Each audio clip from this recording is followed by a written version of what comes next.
2-minute warning being given down on pre-grid. Won't be too much longer before those cars fire up and start to come out of their pre-grid staging area onto the pit lane and head out for their sighting lap. Expect 32 cars for this one, Group 6B, 1981 to 1991 IMSA GTO and GTU cars. A great era for IMSA. We've got everything from those 1991 Nissan, the 1991 Mazda. We've got Camaros, Roush Capris, Firebirds. We've got Olds Cutlass. We've got Corvettes. We've got 240Zs alongside 300Zs. We've got Camaros. We've got BMWs. We've got the Chevy Beretta down there, the Buick Somerset, Pontiac Trans Am. A great collection of cars that are going to be out there, a great part of IMSA racing history. This is another version of the Trans Am series, actually a little later on. As you can see, these cars from 81 to 1991, the heyday of the Trans Am was 67 to 72, and that was an SCCA sanctioned event. And IMSA kind of brought this back, and it was very, very popular as the cars start to move out onto the track.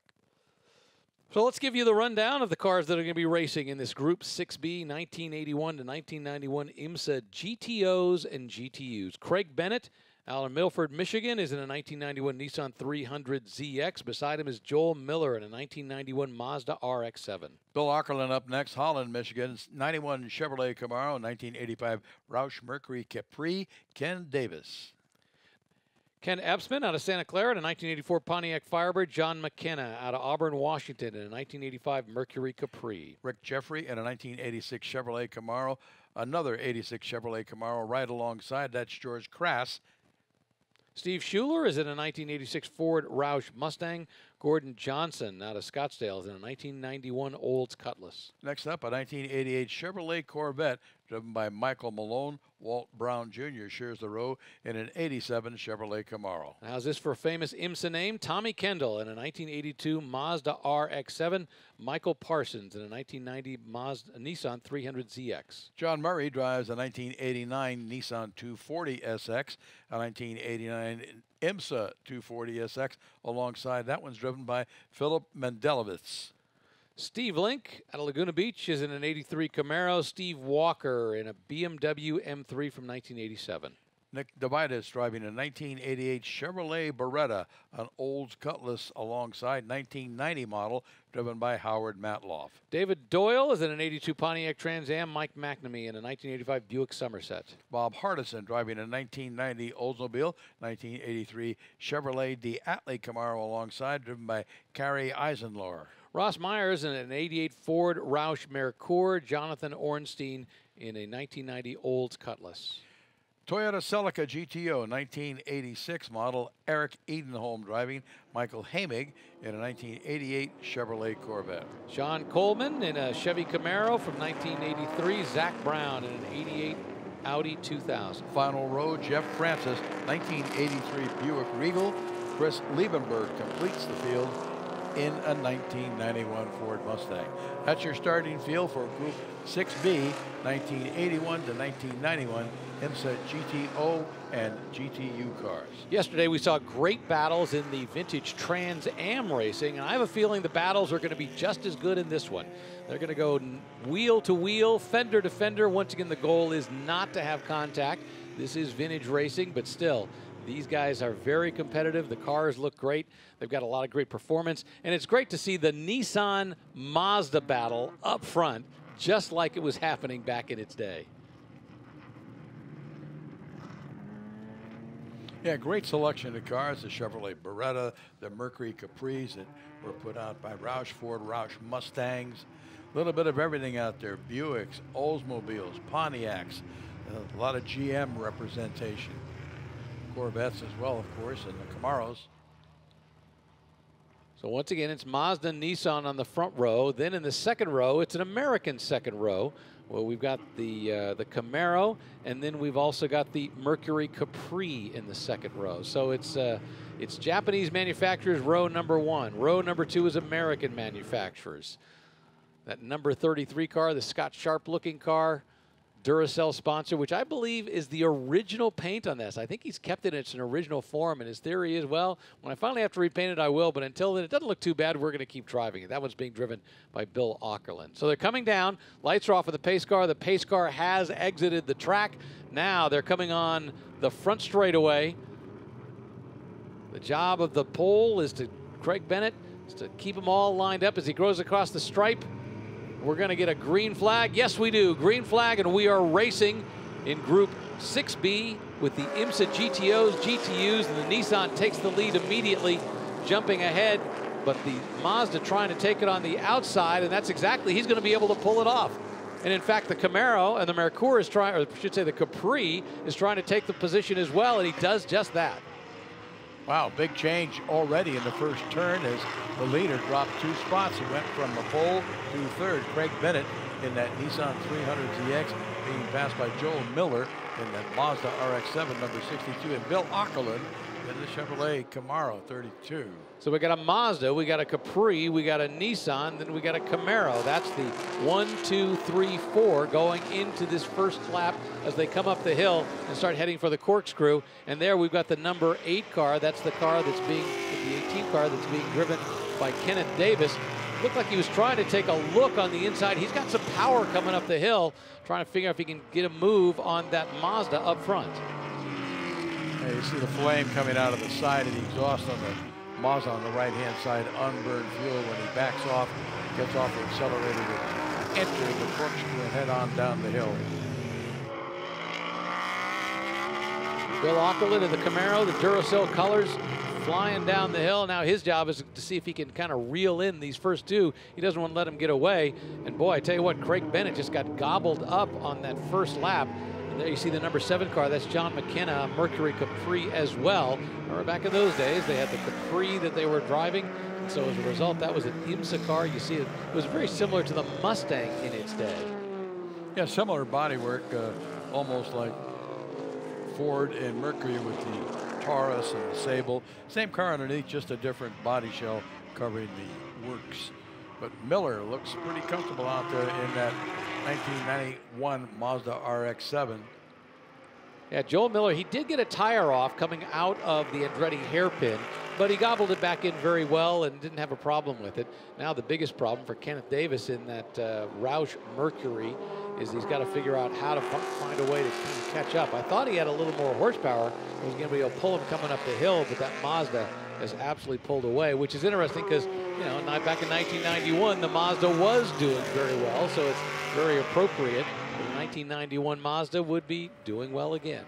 And Aukerland in that Chevy in car 33 in third spot has got his eyes on Davis in the Capri. Back in the 4th spot, it is Bennett, who is in the number 76 car. He started from the pole in that Nissan 300ZX. Now in 4th, McKenna completes the top 5 in the number 7 Mercury Capri IMSA. Then we got a couple of Camaros. One being driven by George Crass. That's an 86 Camaro. And Rick Jeffrey also in an 86 Camaro. And he's driving back there as well.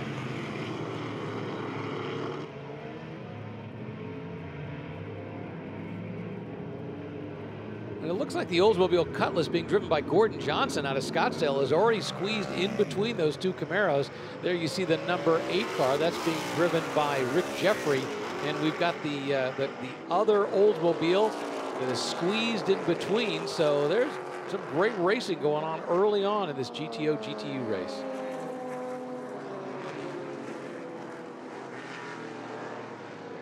Up front is Joel Miller and Kenneth Davis, but in the back of the pack, this Oldsmobile has managed to squeeze in between the 2 Camaros. Looking a little bit further back, oh, there we got a Mazda RX-7 coming around. We got a Nissan 300ZX, that's the number 75 car, being driven by Michael Parsons. But that number 75 car, that's the car driven by Tommy Kendall. Remember, Tommy Kendall made his name in IMSA initially by driving in the GTU series before he moved up and ultimately ended up in the prototypes. But this was the car that he made his name in driving. Look at that massive muffler hanging out the back. Yeah, those RX-7s were very loud, rotary engine cars. A lot of horsepower, very successful. It was always interesting. Tommy Kendall, not a small guy, and he did a great job of always fitting into the small cars. You know, in fact, that was really the thing I think that limited his open wheel racing career and kept him in sports cars, kept him in some stock cars and everything else, just because he was not a small guy, and his ability to get into what were the smaller formula cars of the day was a little bit more difficult. He won IMSA GT championships, he won SCCA championships. You know, he's driving a Mazda RX-7 in the GTU. And I remember he was doing that while he was in college at the time. So he was still driving and in college at the same time. Almost tall enough to play in the NBA, actually. In fact, I seem to remember being at an IMSA race a number of years ago with Tommy Kendall, and we had to present him with his college diploma because it was a race weekend, and he graduated, and he wasn't there for his graduation. Miller with a comfortable lead in that RX-7, about 2.2 seconds over Davis in the Roush Mercury Capri. Another second back to Auckland in that number 33 Chevrolet Camaro. And it's Bennett in the 76 car. That's the Nissan 300 ZX that started from the pole. Fifth spot now is McKenna, that number 7 Mercury Capri. Now this is the battle. We're looking at the back of the pack. That number 88 car is currently in 9th, but he's working hard trying to catch up to the Olds and the Camaro that are just ahead of him. Walt Brown out of Scottsdale is in the 87 Camaro, then John Murray, then Michael Parsons, and Tommy Kendall at the back of that pack. And it's a very competitive pack. They're really just covered by a couple of seconds as they work their way around.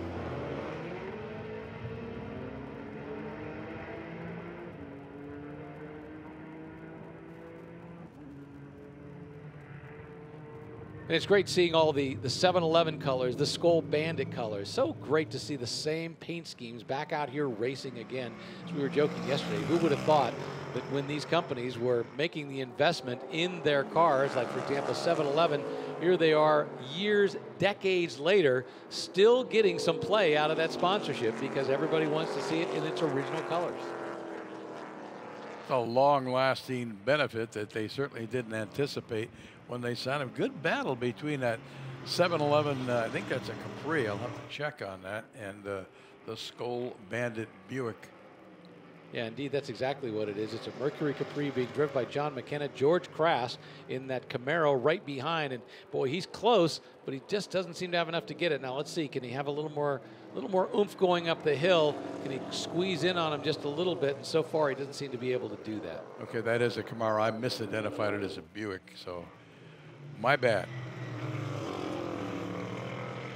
Having a great race, the two of them. They're just pretty evenly matched. Good races throughout the field as you've got a traffic jam going down into the Andretti hairpin. Yeah, that's the number 24 car driven by Howard Matloff. That's a 1990 Irv Hare Olds Cutlass. Irv Hare, of course, one of the great IMSA drivers, made his name driving Oldsmobiles, and that's one of the cars that he was racing. That number 24 car right there is the Irv Hare, followed by the number 6 car. That's a 1985 Buick Somerset. So I love the collection of cars because right behind them, as you can see, we've got a, it looks like, is that Buick Somerset and an Oldsmobile and another Oldsmobile behind that. And then we've got a Diatley Camaro. So it's a great collection of American cars. You know, interesting to think that Oldsmobile doesn't even exist anymore. Buick does. When we think about Pontiac is gone, but it's still a great chance to see these great cars that were racing in their day back out on the track. Mercury Capris are gone as well. Yeah, exactly. We've even got a Mercour in this race, and Mercours were rare back even in their day. Yeah, they were sold through Lincoln Mercury dealers, I believe imported from Germany. Had great performance, just didn't have great sales. At the end of the day, that's what it's all about. Back up front, it's Joel Miller, and now Bill Aukerland in that 1991 Camaro, the Duracell paint car, has moved into second place, trying to figure out if he can reel in the leader. And Kenneth Davis in that 1985 Mercury Capri is back in third. Aukerland's driving a lot of cars here this weekend as he's trying to close up on Miller, your race leader. We'll see if that gap is going to shrink this time or not. Last time by it was 1.6 seconds. Now he's taken almost a full second off. Oh, and that Skull Bandit Camaro loops it. Looks like that's up in the corkscrew. Yeah, just at the the entrance of the corkscrew. I was going to say, that's a really dangerous place. Let's see what happened. We mentioned the fact that they were under battle. He decided to try to see if he could take a look to the inside, but he had a little too much speed, had to lock it up, and unfortunately his speed didn't carry him off the track, so he ended up literally sitting in the center of the corkscrew. Can you imagine coming up over the hill, looking at the corkscrew and seeing that car sitting there?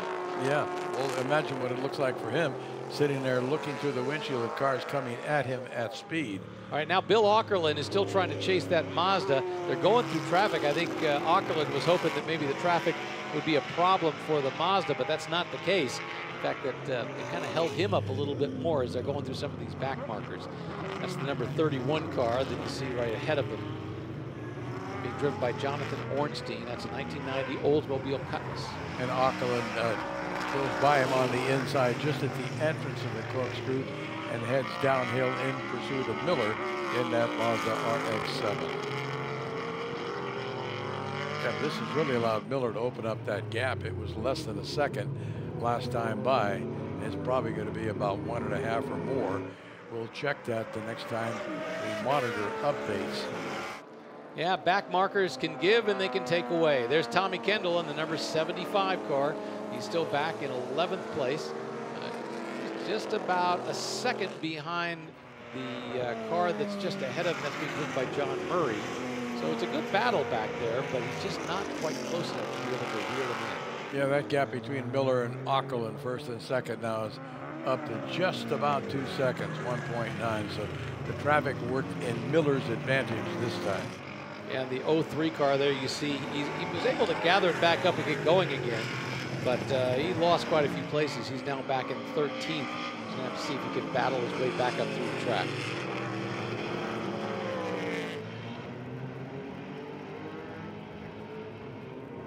Actually, now it looks like he's moved up. He was 13th at the start of this lap. I want to say he's 11th because he's passed Tommy Kendall.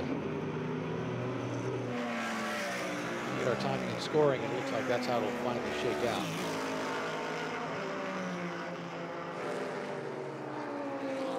Joel Miller continues to lead. Bill Aukerland right behind.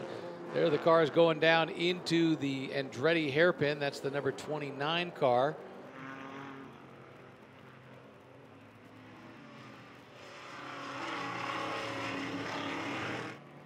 Mike McNamee is in that 1985 Buick Somerset. The number 29 car is being driven by Steve Link. That's a 1983 Camaro. And there we see the 03 car working his way up. George Crass as he tries to continue to work his way through the pack.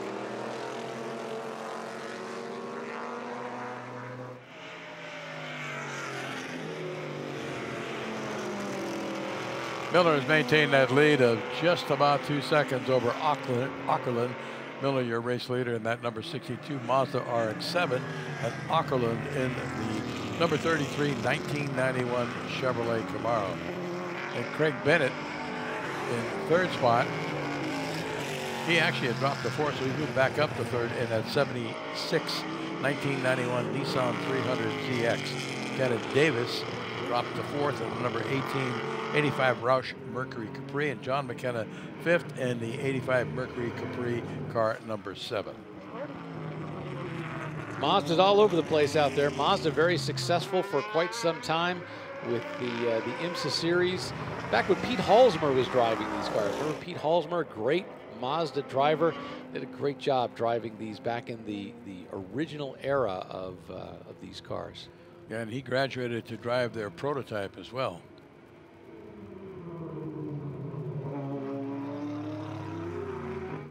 Miller just reeling off the lap, sorry. I remember Pete Halsmer, very thinking man. He had those glasses. And he just made him look a little bit smarter, but he really was a thinking man's driver. He was always trying to think out the strategy of the race and was always one step ahead of everything going on the track. If you had him in a lineup of people with his appearance, you'd never guess that he was a race car driver. No, exactly. Looked a little professorial with the glasses, and looked like a student. So these are battles for position. That number 03, that car, George Crass, who spun just past the number 29 car of Steve Link. And it looks like he's got another Mercury Capri in tow. So all those cars are going up the hill together. That's the number 11 car of Ross Myers. So George Crass and Ross Myers are just doing their darndest to kind of work their way through the field. Now it looks like the 03 car being driven by Crass went a little bit wide as a result. That Ross Myers Mercury, that's a Mercure. Mercure, that is the Mercure, came up and went underneath him. And now he's got the lead going in. And now you see the number 29 car taking a move on the 03 car as well. I wonder if the 03 car is having a problem. We'll have to watch as they come through. They got a drag race coming up. It's possible he simply made a mistake coming out of the hairpin and as a result, or the corkscrew, and as a result, the Mercure was able to take the position, and it looked like it gave it an opportunity for the number 29 car to get in there, but he hasn't been able to do it. Now, can the 03 car, that Camaro, come back in and see if he can use his horsepower to take the advantage away from the Mercure?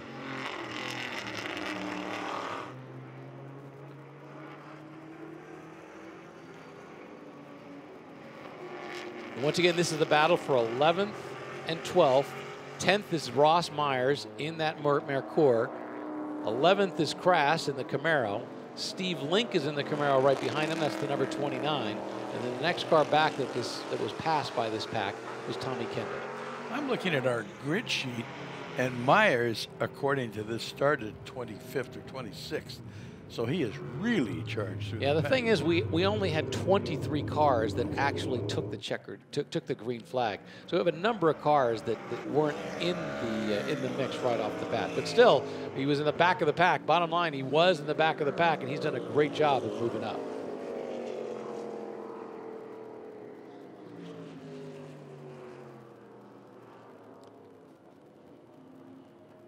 It's the Rolex Monterey Motorsports reunion this weekend here at WeatherTech Raceway, Laguna Seca. And what a battle we got going on out there with these GTO and GTU cars. The number 62 being driven by Joel Miller. He's got a good solid lead, almost 3 seconds. No one challenging him. As long as he can stay out of trouble, he should be in pretty good shape. Yeah, he has been dominant. He started on the front row in second spot and got around Craig Bennett to take the lead by the time they got down into the Andretti hairpin, the first corner on the track. We should be getting close to the end of this one. The leaders have completed 11 laps. We'll have to watch the starter to see if he signals to the driver how many more laps there are left to run. And he's now lapping number 95. That's the 15th place car. So Joel Miller is already lapping the 15th place car as they go through this field. That's the number 24 car right there. That's the 17th place car. That's the pack that's right behind him. 24th, 17th. That's Howard Matloff and the Irv Hare Olds Cutlass. The number 33A, that's 1990 Oldsmobile right behind him. The number 30 of Carl Eisenlohr is a 1983 Chevrolet. It's a Diatley Camaro. And the 31 car by Jonathan Ornstein, a 1990 Oldsmobile Cutlass. That's a pretty tight pack as they move up. We got positions changing on the inside as they pass one of the back markers. And now they're trying to make a move into the Andretti turn. The Andretti hairpin right there. And those are the cars. That's John McKenna, who's actually trying to work his way through this pack, I believe. I think that's what he's trying to do. So John McKenna is actually in 5th place, working his way up through this pack because those guys have all been lapped. Here comes your race leader up the start-finish straightaway. Yep. Gets the 1-lap sign. All right, 1 lap to go here at the Group 6B IMSA GTO and GTU cars. Joel Miller, once they had the problem with the Nissan 300ZX, he managed to get him in the first turn. He has led pretty much nonstop. Bill Aukerland in that Chevrolet Camaro right behind. And Craig Bennett, who wasn't able to take advantage of his pole position, ended up now back in 3rd. There it looks like he's coming up. The leader is coming up to do a lap and put Tommy Kendall 1 lap down. Now, back in the day, Tommy Kendall might have been lapped when he was in a GTU car, but I can tell you, Tommy Kendall never likes to get lapped. But he knows when to move out of the way. Miller heading up the hill for the last time at speed this morning. Ockerlund is still in pursuit, but he's a full 2 seconds back. Too much to make up on half a lap. Long way back to Bennett. He's another 17 seconds back, and then Davis and McKenna. That's your top 5 as they complete this final lap. Miller laps one more car. That's the number 29 car. He gets around Steve Lincoln, a Chevrolet Camaro. Well, you see the acceleration when he moved out to the side, just hit the gas and just moved so quickly past that back marker. He just didn't have the same speed. Come around turn 11, go up the front straightaway. They are going to get the checkered flag. And Joel Miller in that 1991 Mazda RX-7 is going to take the victory. Bill Ockerlund in a 1991 Camaro right behind him. Craig Bennett will finish in third. He's driving that 1991 Nissan 300ZX.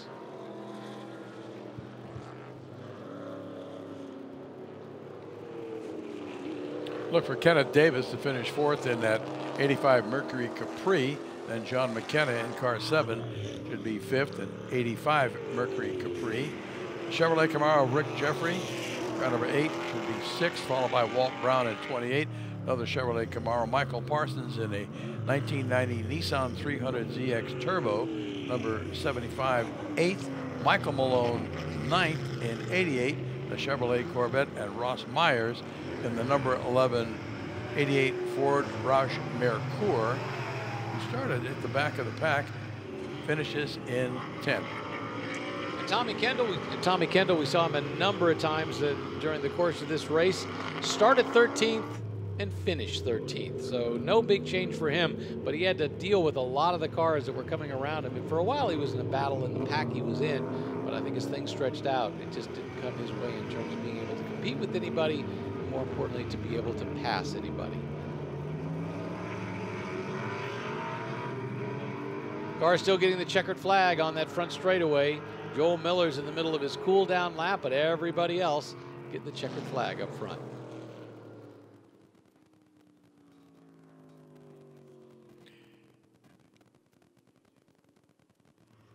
Interesting when you look at this, you've got the GTO over, GTOs and the GTUs. You've got Mazdas in the GTO division and Mazda's RX-7s in the GTU division. So really the same concept of a car done totally differently. All right, this is what it looked like at the start of the race. Remember that Nissan 300ZX? He may have had the pole position, but the Mazda got to him very quickly, and the next thing you know, he had the lead. Everybody else battling for positions in the back of the pack. This was the way it looked as Tommy Kendall got passed by number 75, Michael Parsons. And there were Oldsmobiles or all kinds of things. Then every now and then there was a problem. You can see that Buick moving over and letting everybody know, pass me on the right-hand side. And this was a great battle that was going on. The battle with the 03 car that was battling right here. He just can't quite get underneath. He locks it up and gets stalled right in the center of the corkscrew. That cost him a lot of positions. But then he and the Mercour, well, they started working their way up. George Crass and the Camaro. And the next thing you know, Ross Myers and he were working their way through. Ross Myers eventually finishing 11th, and George Crass, I should say Ross Myers finishing 9th, and George Crass finishing 11th.